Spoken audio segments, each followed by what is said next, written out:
Linear programming problems LPP ये एक बहुत छोटा सा चैप्टर है क्लास ट्वेल्थ में, जिसमें हम बेसिकली किसी भी वेरिएबल का, किसी भी टू वेरिएबल फंक्शन का मैक्सिमम या मिनिमम वैल्यू फाइंड करना सीखते हैं।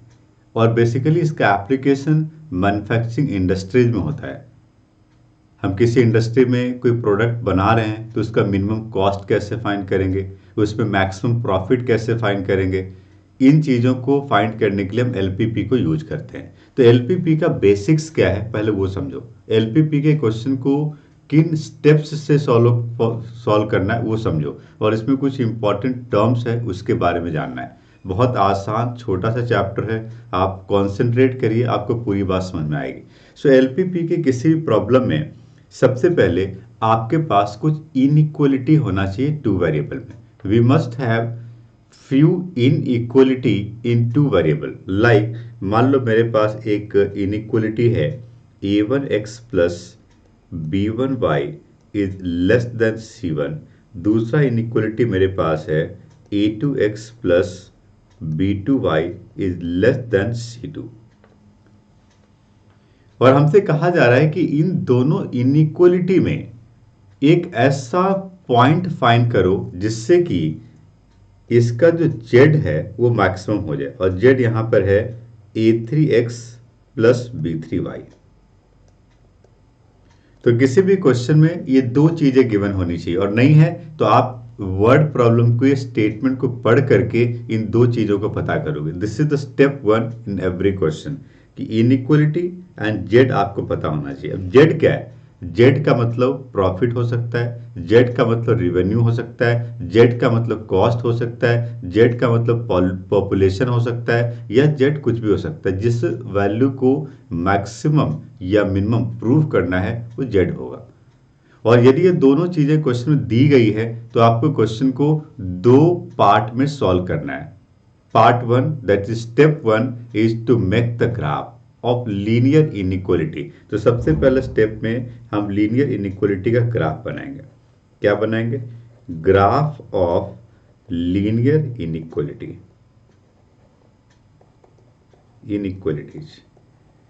आफ्टर मेकिंग द ग्राफ आपको आइडेंटिफाई करना है फिजिबल रीजन, ये शेडेड पोर्शन जिसको कहते हैं। तो आइडेंटिफाई फिजिबल रीजन कि कहां पर मिनिमम या मैक्सिमम हो सकता है, और इस रीजन के तीसरे स्टेप में इसका कॉर्नर पॉइंट पता करना है। Find all the corner points, क्योंकि कॉर्नर पॉइंट्स ही वो पॉइंट होगा जहां पर जेड को मैक्सिमम या मिनिमम होने का चांसेस होगा। कॉर्नर पॉइंट के अलावा और किसी भी पॉइंट पे हाईएस्ट या लोएस्ट वैल्यू नहीं हो सकती। इसलिए हमें कॉर्नर पॉइंट टेबल बनाना है, और उस कॉर्नर पॉइंट में ही जेड को फाइंड करके देखना है कि कौन से पॉइंट पे ये मैक्सिमम या मिनिमम मिल रहा है। तो ये स्टेप्स, ये तीन स्टेप्स को फॉलो करके हम किसी भी क्वेश्चन को सॉल्व कर सकते हैं। लीनियर इनइक्वलिटी के फिजिबल रीजन में दो तरह के क्वेश्चन पूछे जाएंगे। एक होगा जिसमें बाउंडेड होगा और दूसरा होगा अनबाउंडेड पार्ट। तो ये पार्ट बाउंडेड भी हो सकता है और ये पार्ट अनबाउंडेड भी हो सकता है। इन दोनों को सॉल्व करने का मेथड अलग है जो हम आगे एग्जाम्पल में आपके साथ डिस्कस करने वाले हैं। ठीक है जी। और इस पूरे क्वेश्चन को ग्राफ नोटबुक पे ही करना है, तभी आपको एग्जैक्ट ग्राफ बनेगा। एक एग्जाम्पल के लिए मैंने यहाँ पे एक क्वेश्चन लिया है, पढ़िए। यहाँ पे दो चीजें दी गई है, एक तो जेड दिया गया है और कुछ इनइक्वलिटी दी गई है। क्या लिखा हुआ है? मैक्सिमाइज। दो चीजें हो सकती है, आइदर मैक्सिमाइज या मिनिमाइज। बट ये क्वेश्चन एप्लीकेशन ऑफ डेरिवेटिव के मैक्सिमा मिनिमा का नहीं है, क्योंकि वहां पर हमारे पास फंक्शन हुआ करता था, यहां पे हमारे पास इनइक्वलिटी है, इसलिए क्वेश्चन एलपीपी का क्वेश्चन है। ठीक है। तो सबसे पहले स्टेप में क्या करना है? इन तीनों इनइक्वलिटी का ग्राफ बनाना है। कैसे बनाएंगे देखो। सबसे पहले हमारे पास है x plus y less than को थोड़ी देर के लिए इक्वल टू मान लो, जिससे कि ग्राफ बनाना आसान हो जाए। एंड दूसरा इनइक्वलिटी है हमारे पास, इसको भी इक्वल टू मान लो, 3x plus y is equal to 9। जब भी आप ग्राफ बनाने के लिए जाते हो, सबसे पहले पॉइंट कि आप इन इक्वेशंस पे point of intersection with axis पता करो। यदि मैं इस स्ट्रेट लाइन को देखता हूं तो यहाँ पे point of intersection with axis क्या होगा। यदि मैंने x को 0 पुट कर दिया तो y 50 आ जाएगा, और यदि मैंने y को 0 पुट कर दिया तो x 50 आ जाएगा। तो आप देख रहे हो 50,0 या 0,50, ये एक पॉइंट हो गया। ठीक है, दूसरा 3x plus y, 3x plus y, x को यदि मैंने 0 पुट कर दिया तो y कितना आ जाएगा 90। तो ये point of intersection with axis है, और यदि मैंने y को 0 पुट कर दिया तो x कितना आ जाएगा 30 आ जाएगा। तो ये सारे पॉइंट ऑफ इंटरसेक्शन मिले। पॉइंट ऑफ इंटरसेक्शन से आपको एक आइडिया मिलेगा कि ग्राफ पे हमें स्केल क्या लेना है। स्केल क्या लेना है, ग्राफ पे नंबर ऑफ इंटरवल मिनिमम 5 और मैक्सिमम 10 होना चाहिए। 10 से ज़्यादा इंटरवल्स नहीं होने चाहिए, और 5 से कम भी होगा तो एग्जैक्ट ग्राफ आपको नहीं मिलेगा। तो यहाँ पे जो आप ग्राफ बनाओगे, इसमें जो इंटरवल बन रहा है, ये इंटरवल हमें 10-10 का लेना है, क्योंकि हाईएस्ट पॉइंट यहाँ पे 90 है। ठीक है जी, हाईएस्ट पॉइंट 20-20 का भी ले सकते हो, बट 10-10 का लेना बेटर होगा। तो यहाँ पे हम 10-10 का इंटरवल लेने वाले हैं। ठीक है जी, चलो तो 10-10 का इंटरवल लेंगे और एक ग्राफ बनाएंगे। तो मेरे पास ये ग्राफ है। ठीक है, आप देख रहे हो ये मैंने ग्राफ यहाँ पे लिया है, और इस ग्राफ पे मैं सबसे पहले कोऑर्डिनेट एक्सिस बनाता हूँ। First we have to make a coordinate axis.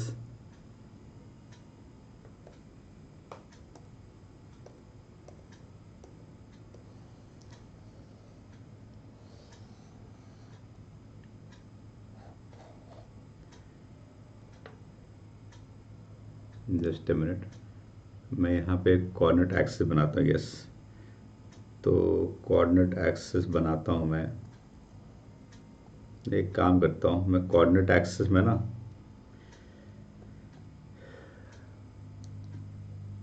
केवल पॉजिटिव साइड को लेता हूँ, क्योंकि नेगेटिव साइड इस चैप्टर में आता नहीं है, सिर्फ पॉजिटिव साइड पे लेता हूँ। तो इस तरह का कोऑर्डिनेट एक्सिस बनाता हूँ मैं,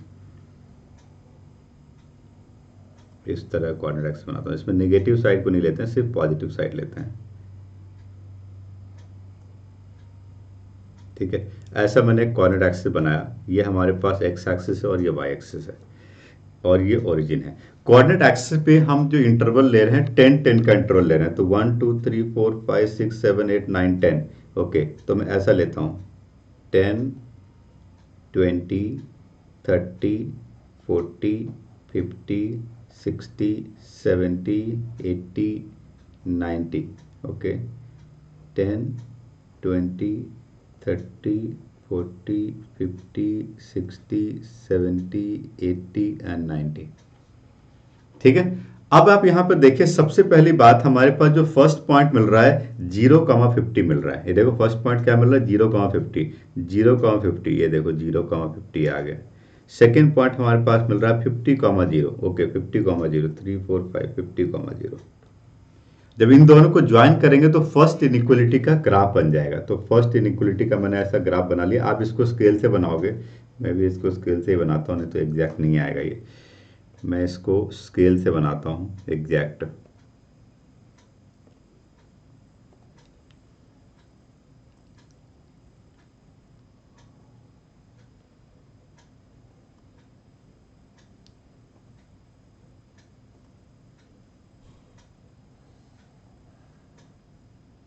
तो ये कुछ ऐसा बनेगा। ठीक है, और इसका नाम मैं लिख देता हूँ, ये x plus y equal to 50 है। ठीक है जी, डन। ओके, सेकंड हमारे पास जो है उसमें पॉइंट ऑफ इंटरसेक्शन 0,90 है। ओके, तो 50 60 70 80 90, 0,90, और दूसरा पॉइंट 30,0। ये दूसरा पॉइंट हो गया 30,0। अब मैं इसको भी ड्रॉ करता हूँ।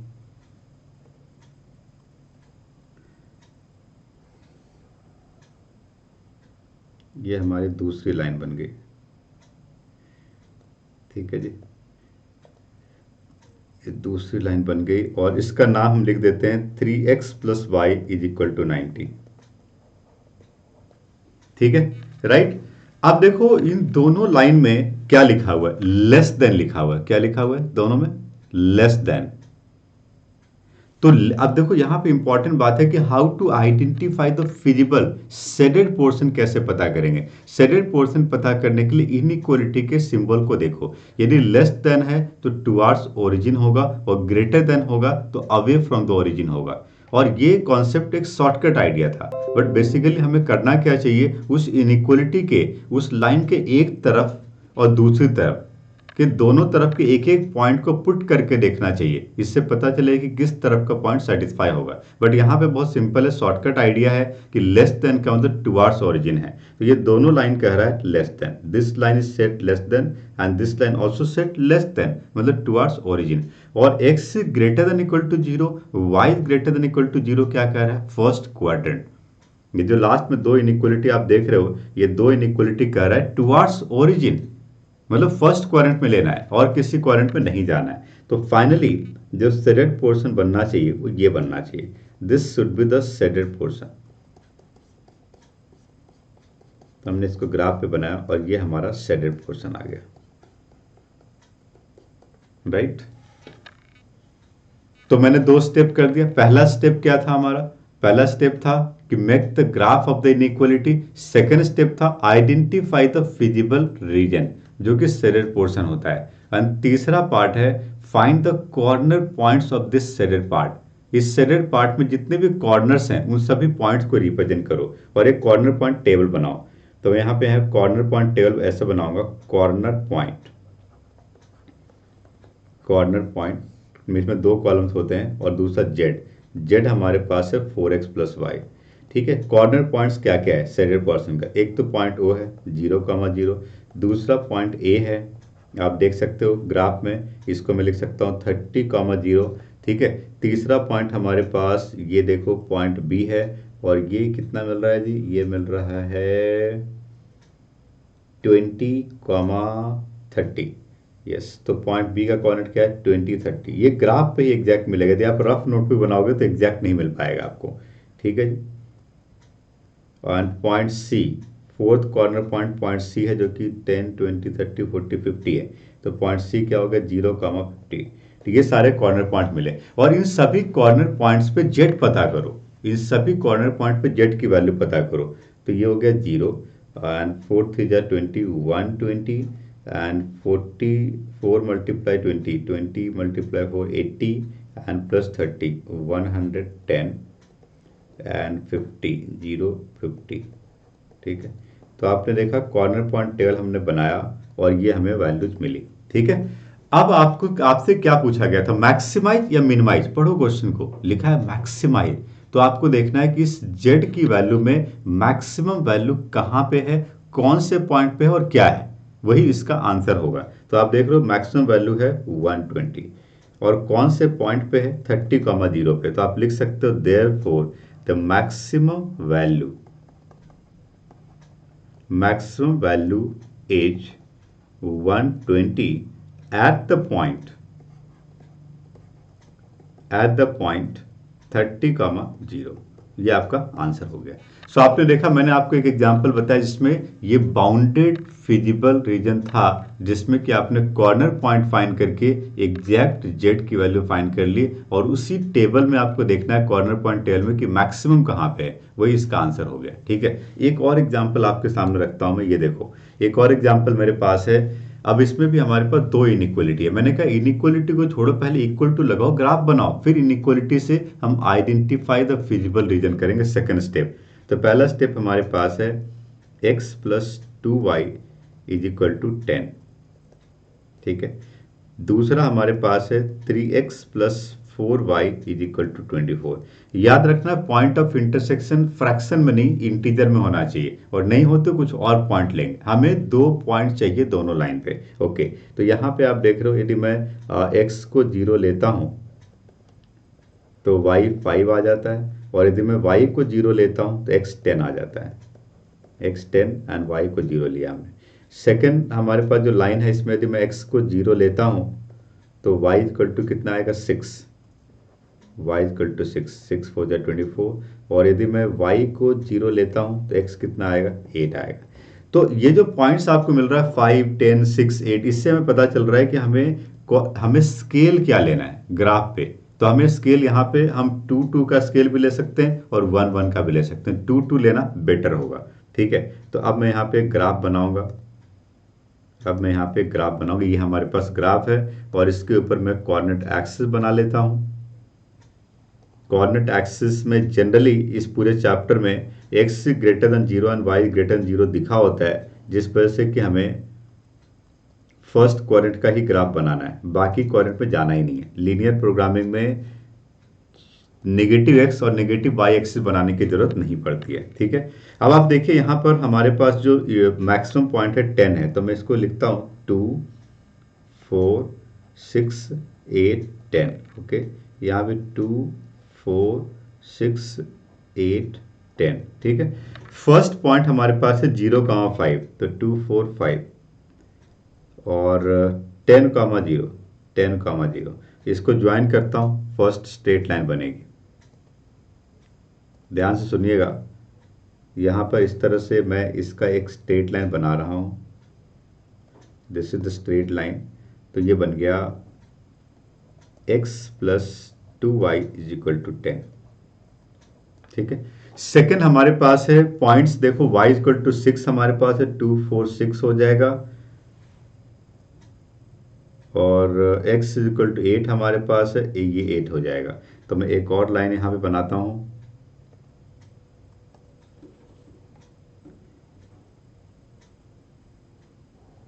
सिक्स कॉमा 8, ये दूसरा लाइन बना और इस लाइन का नाम मैं लिख देता हूँ 3x plus 4y is equal to 24।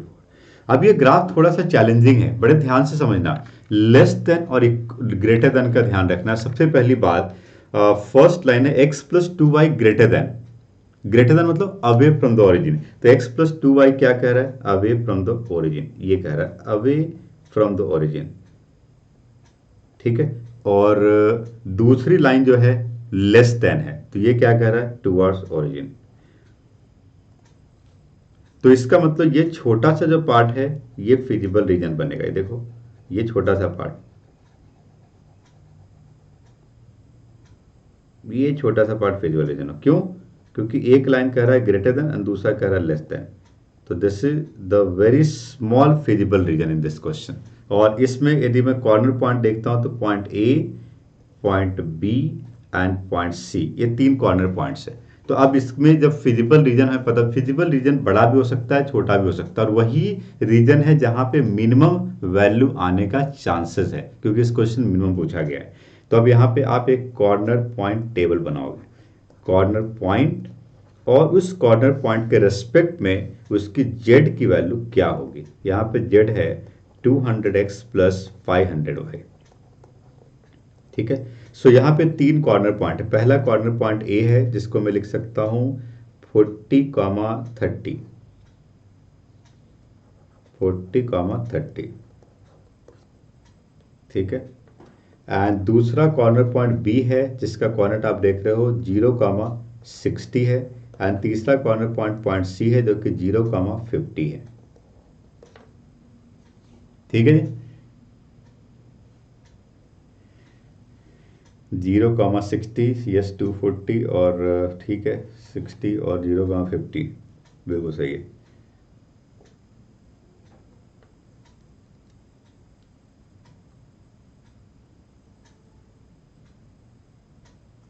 Forty 30 नहीं था, 43 था यार, एक 0 एक्स्ट्रा ले लिया मैंने यहाँ पे। 4,3 था ना, 6 5। ठीक है, अब यहाँ पर मैं इन सभी कॉर्नर पॉइंट्स पे यदि जेड पता करता हूँ तो 4 2 जा 800 एंड प्लस 5 3 जा 1500, 2300, 800 प्लस 1500 और 6 5 जा 30, 3000, ओके 2500। तो अब आपको देखना है कि इस टेबल में जो कॉर्नर पॉइंट्स है उसमें मिनिमम वैल्यू कौन से पॉइंट पे है, क्योंकि हमसे क्वेश्चन क्या पूछा गया, मैक्सिमम नहीं, पढ़ो क्वेश्चन को, मिनिमाइज मिनिमम वैल्यू पर चाहिए। मिनिमम वैल्यू 2300 है, so we can say the minimum value is 2300 at the point 4,3, तो 4,3 पे क्या होगी, मिनिमम वैल्यू होगी। आ रही बात समझ में? तो इस तरह से आपको इसको फिल करना है। तो आपने देखा क्वेश्चन नंबर 2 में हमने मिनिमाइज की बात की, क्वेश्चन 1 में हमने मैक्सिमाइज की बात की थी। मैंने दो तरह के क्वेश्चन आपको बताया, मिनिमाइज एंड मैक्सिमाइज। एक और क्वेश्चन मैं आपके सामने रखता हूं एलपीपी का। अगला क्वेश्चन मेरे पास है जिसमें एक ही क्वेश्चन के अंदर मिनिमाइज एंड मैक्सिमाइज दोनों पूछा गया है, और इसमें दो नहीं 3 इनइक्वलिटी है। अब ये बहुत इंपॉर्टेंट क्वेश्चन है, ध्यान से पढ़िएगा। यहाँ पे जो 3 इनइक्वलिटी है, सबसे पहला है x plus 2y is equal to 120। यदि मैं इसका point of intersection with axis पता करता हूं, तो x को 0 पुट करता हूं तो y कितना आता है, देखो 60 आता है। और यदि मैं y को 0 पुट करता हूं तो x 120 आता है। अच्छी बात है, ओके। सेकेंड हमारे पास है x plus y equal to 60। यहाँ पर भी यदि मैं point of intersection with axis पता करूँ तो x equal to 0, y equal to 60 and x equal to 60 and y equal to 0, ठीक है। एंड तीसरा हमारे पास होगा x minus 2y is equal to 0। यदि मैं x को 0 पुट करता हूं तो y भी 0 आता है। ये लाइन ओरिजिन से जाएगी। तीसरा देखो, थर्ड क्या लिखा है, x minus 2y equal to 0 when we are substituting x equal to 0 y become 0। अब यहाँ पर y को 0 लोगे तब भी x 0 आएगा। तो दूसरा पॉइंट लेने के लिए आप x एंड y में किसी भी एक की जगह कोई भी ऐसा पॉइंट लो जो फर्स्ट एंड सेकेंड इनइक्वलिटी में कहीं ना कहीं हमने यूज किया है। जैसे यदि मैं यहाँ पर y को 20 लेता हूँ, कोई प्रॉब्लम नहीं, y को 20 लिया तो x कितना आएगा, 40 आएगा। देखो ना पढ़ के, x को 40 और y को 20, तो ये सेटिस्फाई कर रहा है इसको, ये सेटिस्फाई कर रहा है। तो क्या हो गया, ये हो गया 40,20। अब इन सभी पॉइंट्स को देखते हुए हमें कोऑर्डिनेट एक्सिस के ऊपर इसको रिप्रेजेंट करना है। और लास्ट में यहाँ पर भी x is greater than equal to 0 and y is greater than equal to 0 लिखा हुआ है। इसका मतलब हमें सिर्फ फर्स्ट क्वाड्रेंट में ही बात करनी है, ठीक है। तो मैं यहाँ पे फिर से एक ग्राफ बनाता हूँ एंड फर्स्ट क्वाड्रेंट में ही बात करेंगे हम। तो फर्स्ट क्वाड्रेंट का ही कोऑर्डिनेट एक्सिस में बनाता हूं। फर्स्ट क्वाड्रेंट का ये कोऑर्डिनेट एक्सिस बना, ठीक है।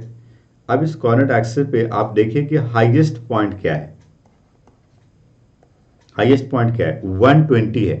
इसका मतलब यहां पे इंटरवल मुझे 20-20 का लेना पड़ेगा, 10-10 का नहीं ले सकते। क्यों, स्केल जो है उस पर नंबर ऑफ यूनिट 10 से ज़्यादा नहीं होना चाहिए। तो मैं यहाँ पर 20-20 का इंटरवल लेता हूँ, 20, 40, 60, 80, 100 एंड 120। इधर भी लेता हूँ 20, 40, 60, 80, 100 एंड 120, ठीक है। अब इन जितने भी पॉइंट ऑफ इंटरसेक्शन हमने यहाँ पे रिप्रेजेंट किए उन सबको ग्राफ पे रिप्रेजेंट करके लाइंस बनाओ, फिर हम देखेंगे कि उसका फिजिबल पार्ट क्या होना चाहिए। तो सबसे पहला है हमारे पास 0,60, 20, 40, 60, 0,60। सेकेंड पॉइंट है 120,0, ये हमने बनाया। चलो इसका मैं एक लाइन बना देता हूँ। लाइन हमेशा स्केल से बनाया करो ताकि मिस्टेक ना हो। तो ये मैंने एक लाइन बनाया और आप देख रहे हो कि इस लाइन का नाम है x plus 2y is equal to 120, ठीक है। सेकेंड लाइन हमारे पास है x is equal to 0, y equal to 60। तो 60,0, 20, 40, 60 ये हो गया एंड 0,60 ये हो गया, 60 दोनों में आ रहा है, ठीक है। तो अगला जो हमारे पास सेकेंड जो स्ट्रेट लाइन हमारे पास बन रही है वो ये है, ये हमारे पास सेकेंड लाइन है और इसका नाम है x plus y is equal to 60। तीसरा लाइन ओरिजिन से पास हो रहा है। क्या क्या पॉइंट है, ओरिजिन 0, 0 एंड 40,20, ओके। 40,20, 20, 40,20 यहां से जा रहा है। तो तीसरा जो हमारे पास लाइन बन रहा है ये कुछ ऐसा बन रहा है, ये ओरिजिन से जा रहा है।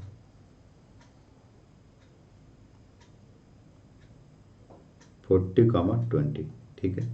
और इसका नाम हो गया x minus 2y is equal to 0, ठीक है। अब इन सभी लाइंस में हमें कॉमन पार्ट ढूंढना है कि which is the common shaded portion, ये हमें ढूंढना है। कैसे ढूंढोगे, जब कॉमन शेडेड पोर्शन हमें ढूंढना है तो आप देखिए इसमें सबसे पहले फर्स्ट इनइक्वलिटी क्या है, less than, okay. First inequality कह रहा है लेस देन, मतलब टुवर्ड्स ओरिजिन, ओके, इस तरफ जाएंगे। सेकेंड इनइक्वलिटी क्या कर रहा है, ग्रेटर देन, ओके, तो x plus y greater than 60 मतलब away from the origin this side. What about the third inequality, अब ये away from the origin and towards origin का कॉन्सेप्ट यहां पे फेल हो जाता है, इसलिए क्योंकि ये लाइन ही ओरिजिन से पास हो रहा है, और यदि ये लाइन ओरिजिन से पास हो रहा है, किससे पास हो रहा है, ओरिजिन से पास हो रहा है, तो ओरिजिन को तुम ले नहीं सकते इसमें। आप एक काम करिए, इस लाइन के जो ओरिजिन से पास हो रहा है उसके राइट साइड का एक पॉइंट उस इनइक्वलिटी में पुट करके देखो वो उसको सेटिस्फाई कर रहा है कि नहीं। तो मैं एक काम करता हूं, यहां पर मैं यहां पर इस लाइन के राइट साइड का एक पॉइंट 60,0 पुट करता हूं यहां पर, ये देखो यहां पुट करता हूं 60,0, 60 minus zero is greater than equal to zero, 60 is greater than zero. मैंने 60,0 पुट किया और ये सेटिस्फाई किया, 60 जीरो से बड़ा है, इसका मतलब ये लाइन कह रहा है दिस साइड। क्या कह रहा है ये line, this side. So now what is the common portion in the first quadrant in all the three line, तो 120 वाली लाइन टुवर्ड्स ओरिजिन, 60 वाला जो लाइन है अवे फ्रॉम द ओरिजिन, और जो ओरिजिन से जा रहा है वो कह रहा है राइट साइड को। इन तीनों का कॉमन शेडेड पोर्शन ये है, this is the common shaded portion of all the three line, ये तीनों लाइन का कॉमन शेडेड पोर्शन है।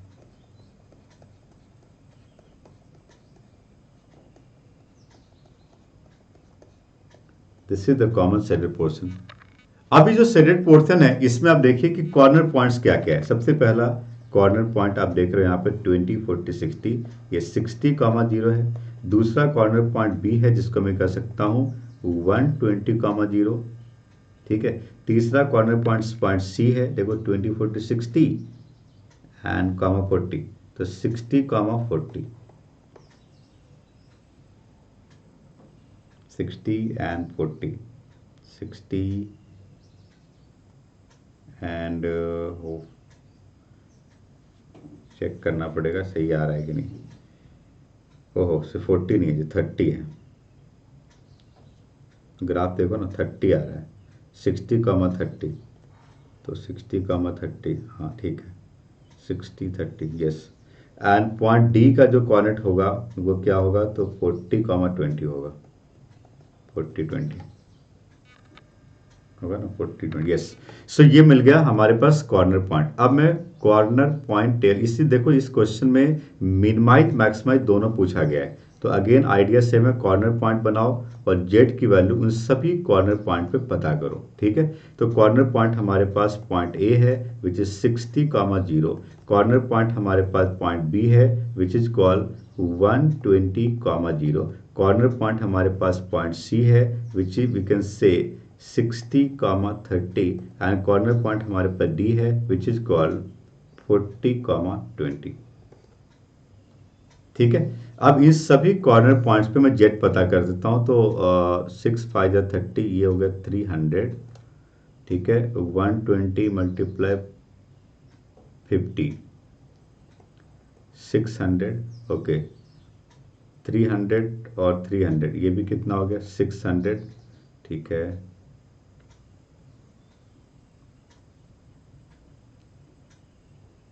एंड 40, 200 एंड 200 ये कितना हो गया 400, ठीक है। आप कैलकुलेशन चेक करना, यहां पर आप देख रहे हो कि दो पॉइंट पे मैक्सिमम वैल्यू आ रही है, दोनों आंसर ही करेक्ट होगा। यहां पर आप लिख सकते हो therefore the minimum value is 300 which is at the point 60,0 and maximum at these two point, तो ये दोनों पॉइंट पे इसकी मैक्सिमम वैल्यू होगी। तो मिनिमम किसी एक पॉइंट पे आ रहा है और मैक्सिमम दोनों पॉइंट पे आ रहा है। हरी बात समझ में। इस तरह से आप लीनियर प्रोग्रामिंग के उन क्वेश्चन को सॉल्व कर सकते हो जिसमें बाउंडेड पार्ट आ रहा है। तो अभी तक मैंने वो क्वेश्चन आपको बताया जिसमें रीजन क्या है, बाउंडेड है, बट कई क्वेश्चन ऐसे भी मिलते हैं जिसमें रीजन बाउंडेड नहीं अनबाउंडेड होता है। इसके बारे में भी मैं एक एग्जाम्पल से बात करता हूं आपके सामने, एक एग्जाम्पल रखता हूं कि अनबाउंडेड के क्वेश्चन किस तरह के आते हैं। मैं एक क्वेश्चन ले रहा हूं कि how to solve the problems related to unbounded part.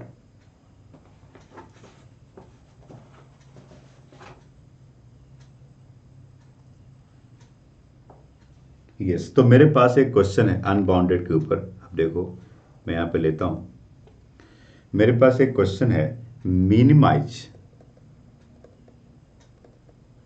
Minimise z is equal to 3x plus 5y, ठीक है, और इनइक्वलिटी लिखा है subject to inequality x plus 3y is greater than equal to 3 and x plus y greater than equal to 2 and x and y both greater than equal to 0। ये मेरे पास एक question है, उसमें हमसे कहा जा रहा है कि मिनिमाइज करो। अब मैं आपको बताता हूँ इसका ग्राफ बना के, इसमें ग्राफ जो होगा ना अनबाउंडेड होगा। अनबाउंडेड को सॉल्व करने का कॉन्सेप्ट बिल्कुल अलग है।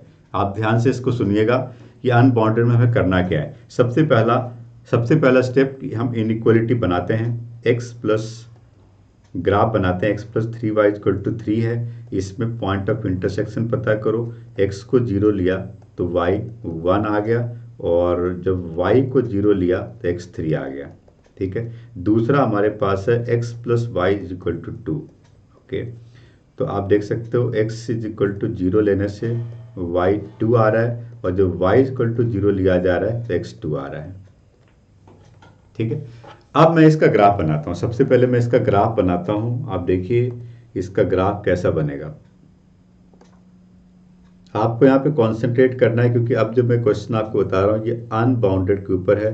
अनबाउंडेड के ऊपर बहुत कम क्वेश्चन पूछे जाते हैं, बट ये आपके एग्जाम में आ सकता है,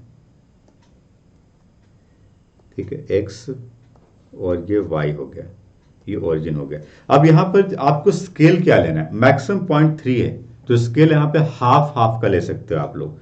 आप यहाँ पे लिख सकते हो हाफ 1/2, ये 1 हो गया, ये 3/2 और ये 2 हो गया, ये 1 और ये 2, ठीक है।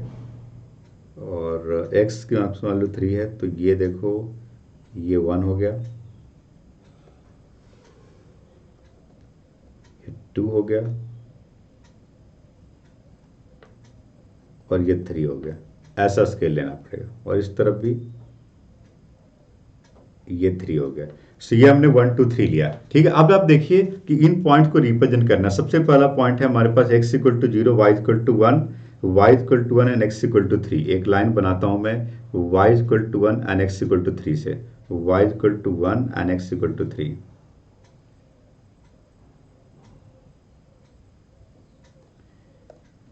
तो ये बन गया x plus 3y is equal to 3, ठीक है। सेकेंड हमारे पास है x plus y equal to 2, okay. तो यहाँ पर 2 2 से जाएगा, एक और लाइन में बनाता हूँ, 2 2 से जाएगा, देखो x equal to y equal to 2 से जाएगा, तो ये लाइन कुछ ऐसा बन गया, x plus y equal to 2। अब इन दोनों ही लाइन में इनइक्वलिटी को पढ़ो, इन पे क्या लिखा है, ग्रेटर देन। फर्स्ट भी ग्रेटर देन, सेकेंड भी ग्रेटर देन है। यदि दोनों ग्रेटर देन और फर्स्ट क्वाड्रेंट में रखना है तो first set greater than, second also set greater than. So what is the common shaded portion, जो फिजिबल रीजन इसका होगा ये अनबाउंडेड होगा। आप देख रहे हो दोनों कह रहा है ग्रेटर देन, और दोनों को फर्स्ट क्वाड्रेंट में रखना है, तो this is the feasible reason जो कि अनबाउंडेड मिल रहा है यहाँ पे। तो अनबाउंडेड में क्वेश्चन को कैसे करना है ये मैं पूरा डिटेल में आपको एक्सप्लेन करता हूँ।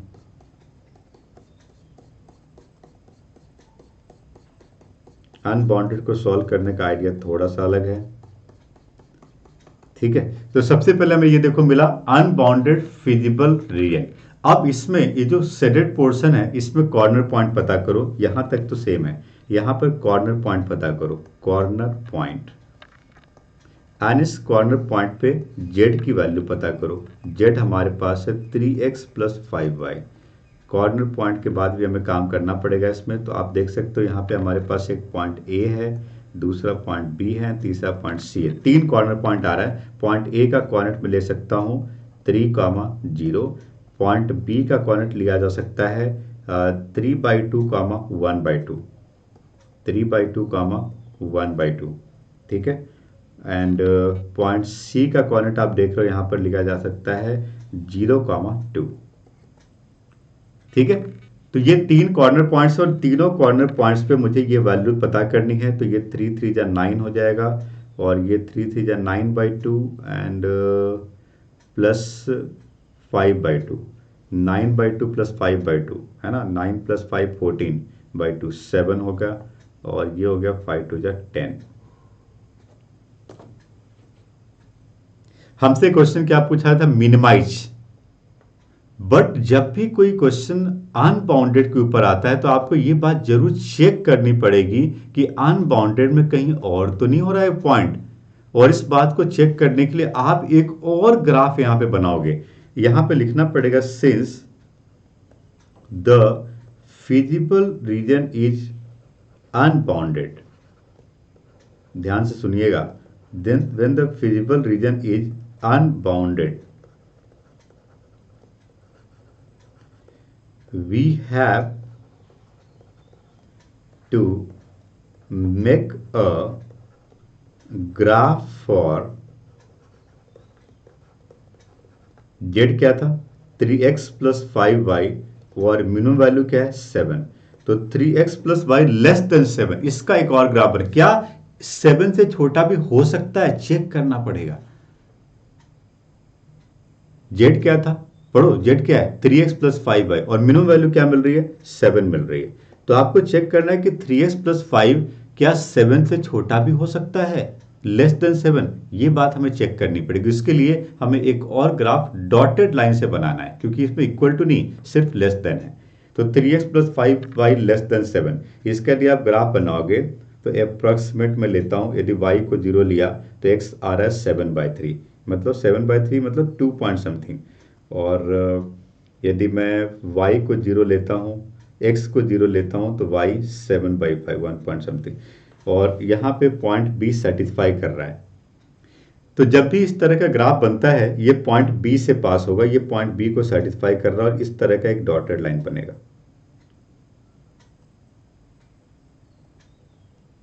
इस तरह का एक डॉटेड लाइन बनेगा, और इस डॉटेड लाइन का नाम हो गया 3x plus 5y less than 7।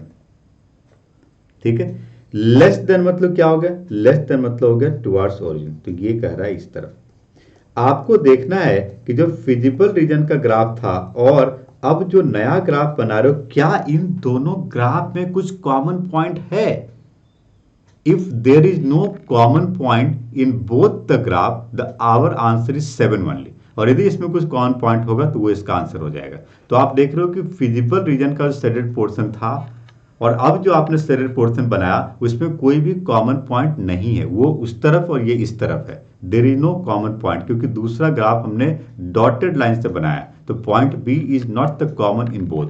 तो आपको यहां पे लिखना पड़ेगा since there is no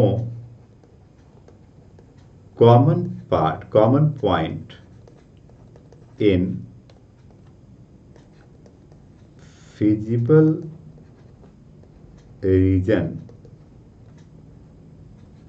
and 3x plus 5y less than 7, इन दोनों में कोई भी कॉमन पॉइंट नहीं है। So therefore our minimum value, so minimum value क्या होनी चाहिए 7 होनी चाहिए। तो आवर आंसर इज 7 ओनली। हालांकि मिनिमम पॉइंट तो पहले मिल गया था जो हमने कॉर्नर पॉइंट टेबल बनाया, बट फिर भी आपको इस ग्राफ को आगे बनाना पड़ेगा। यदि आपको पूरे मार्क्स चाहिए तो आप जब भी कोई अनबाउंडेड पार्ट आएगा उसको इस तरह से करना है। लीनियर प्रोग्रामिंग के ऊपर जितने भी टाइप के प्रॉब्लम्स हो सकते थे मैंने आपको बताया। हाँ, इसमें कई बार कुछ वर्ड प्रॉब्लम भी पूछे जाते हैं, बट रेयरली। और यदि वर्ड प्रॉब्लम पूछा जाए तो आप स्टेटमेंट को पढ़ के दो चीजें पता कर लोगे। क्या, जेड कैसे पता चलेगा, जिस टर्म के साथ मिनिमम या मैक्सिमम वर्ड लगा है वो जेड होगा। और फिर एट लीस्ट, एट मोस्ट, उस स्टेटमेंट को पढ़ करके आप लेस देन ग्रेटर देन को सिंबल को यूज करते हुए आप इनइक्वालिटी बनाओ। उसके बाद उस क्वेश्चन को सॉल्व इसी तरीके से करेंगे जैसा मैंने इन 4 क्वेश्चन में आपको बताया है। ठीक है जी, I hope linear programming problem आपको समझ में आ गया होगा। यदि वर्ड प्रॉब्लम और ज़्यादा डिटेल में पढ़ना चाहते हो तो गूगल प्ले स्टोर से ऑनलाइन मैथ्स का ऐप डाउनलोड कर लो, वहाँ पे इसी चैप्टर को और ज़्यादा डिटेल में पढ़ सकते हो। हालांकि बोर्ड एग्जाम के लिए जितना मैंने यहाँ पे बताया है इतना काफ़ी है, इसको करिए। और आज की इस क्लास में जितने भी क्वेश्चन कराए गए हैं उसको अपने नोटबुक पर सॉल्व करके एनसीईआरटी बेस्ड जितने भी क्वेश्चन को खुद से प्रैक्टिस करिए। ठीक है जी, आपको ये वीडियो कैसा लगा चैप्टर समझ में आया नहीं आया, इस बात को कमेंट में ज़रूर लिखिए। उसके बाद हम अगले चैप्टर पे आएंगे।